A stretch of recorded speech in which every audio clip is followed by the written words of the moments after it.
Sometimes we struggle with knowing what to do to be a part of the solution rather than contributing further to the problem. Sometimes a desire to be of service exceeds our wisdom to do it correctly. As a white male in a racially charged world, I often wonder what my job really is. As a man of God, I think often of what it asks me and my privilege. And while it was not me who created racism, I know I can unintentionally perpetuate it with my own ignorance. My whiteness blinds me to certain truths toward which I must remain humble. I have been indirectly taught that I know what's best, but I do not. My job as a white male in a racially divided society is therefore to speak less and listen more. It's to seek out the stories and let them germinate within me. My job is to do my part to protect, preserve, and present history to others so that we all may do the same. As we prepare to enter Black History Month in February, I invite you to listen deeply, to hold the space for others to speak, to hold up our history and examine it carefully and courageously, that it may never repeat its crimes of humanity again. That is our role as persons of a socially just faith.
We light this chalice out of an intention to see, out of an intention to be the light ourselves, to remember that light has a purpose to reveal things which are, rather than ask them to conform to what we would prefer to be true.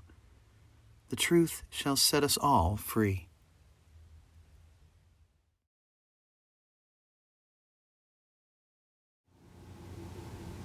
I spoke with someone a couple of years ago around this time who informed me that it was considered inappropriate, according to their racial justice group, for white people to sing the social justice anthem, "We Shall Overcome."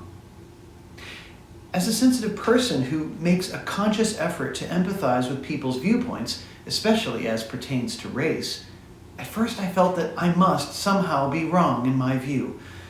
I was very disappointed. I have sung this song many times over the years. I've sung it in choirs. I've sung it with my after-school kids in the mall on Martin Luther King Jr. Day. I even wrote a counter melody to it for church. I have a relationship with this song. Very quickly after concluding I must be wrong, I started to question that. I also started to question the right of people to exclude others while in the process of establishing an inclusive society. Yet there is something to the point she was making. Our obligation as white people is to listen to black and brown people. Regarding the issue of racism and bigotry, the majority needs to comprehend the value of listening to the minority voices in the room. Talk less, listen more. Support any and all opportunities at which loving dialogue may occur and history be recognized. Use your privilege for that. I thought maybe I shouldn't sing this song anymore and I should just listen to it. So I did. I have two thoughts after listening carefully to it. One is that the we in the song lyrics refers to the greater we, not just the we who have had the experience. The reason I know this is because there is no teaching on earth throughout history which claims that anything is ever accomplished without doing it together. Which brings me to my second thought. The song is not about the past, so it cannot exclude anyone based on their lack of experience with it. The song never once references the past. The past is implied by the words, but not spoken of. This is the grace of this incredible work of poetry and prayer. It is exclusively about a vision for the future accomplished as a group. To exclude people from singing this song based on their race is not the future the song is calling into being. That is an old lyric of the past. And we don't sing that song anymore. We sing about the future. We shall overcome. We'll walk hand in hand. We shall live in peace. We are not afraid. The truth shall make us free. Deep in my heart, I do believe that we shall overcome someday. This is my theology of optimism in song form. It's not something which can be misappropriated or co-opted for darker purposes. It's not something which human tongues can diminish. It is resplendent and impervious to misuse. We shall overcome our past because we are already doing it. We're not there yet, but there's a provable trend from which to extract some definite hope. Just take a step back and look at the past 200 years and imagine the various categories of civilization, from education to workers' rights, especially civil rights, all displayed on a series of progressive graphs. It wouldn't take a sociologist to see the trend. We are nowhere near anything resembling a finish line. There's so much work to be done. But the vast majority of our task to date has been the enormous undertaking of revealing the work we need to do in the first place.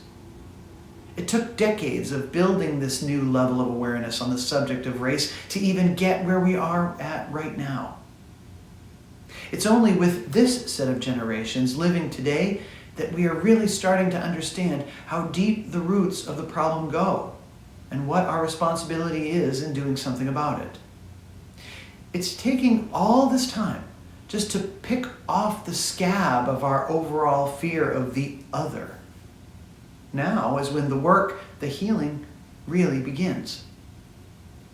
One prevailing certainty is that any society progresses only in direct proportion with its ability to work together.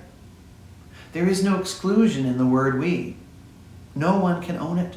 No one can dictate who belongs within the greater we. I do believe we shall overcome our past, because humanity only ever seeks to know one another better. It is inherently human to be in relationship. We can't resist it. Even when we're afraid, we seek it. We seek to be at peace by nature. The more at peace our civilization becomes, the less protection we shall need from one another.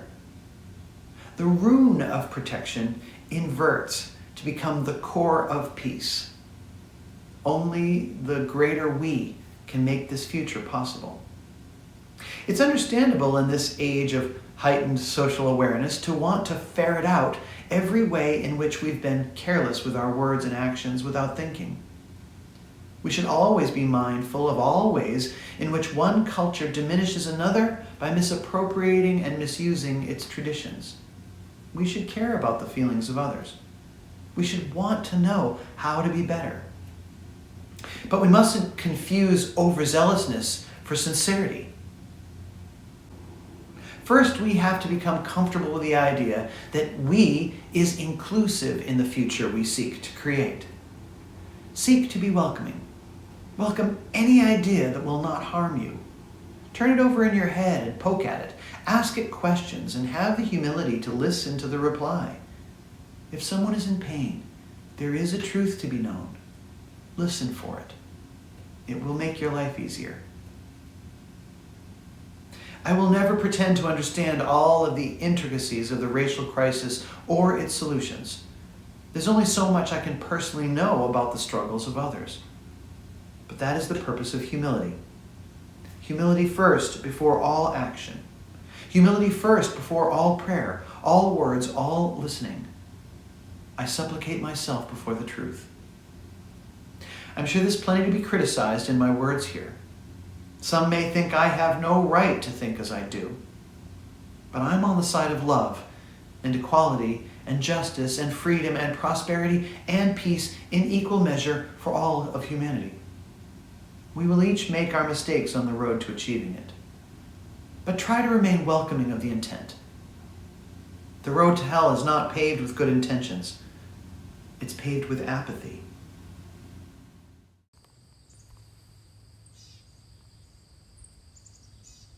Be at ease now and breathe. Take a moment now to notice your body. Notice the position it is in, the placement of your hands and feet, the clothing you are wearing and how it fits you.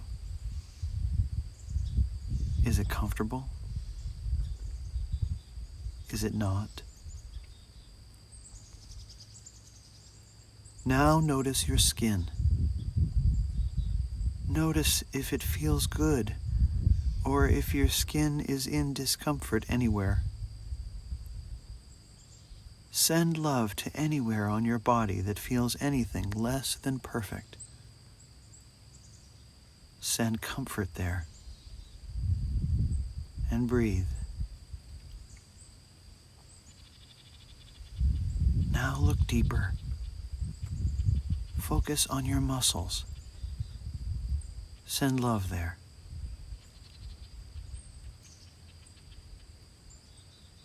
And breathe. Focus on your bones. Send love there. And breathe. Now, picture your core. Picture it like the core of the earth, glowing, warm, life-giving. That is you. That is your light. That is the part of you which resonates with goodness and with progress and innovation and restoration. And breathe. This part of you, glowing as it does, is the foundation of friendship. Bring it forward. It belongs to you. With free will, you may do anything you wish with it. Use it to heal.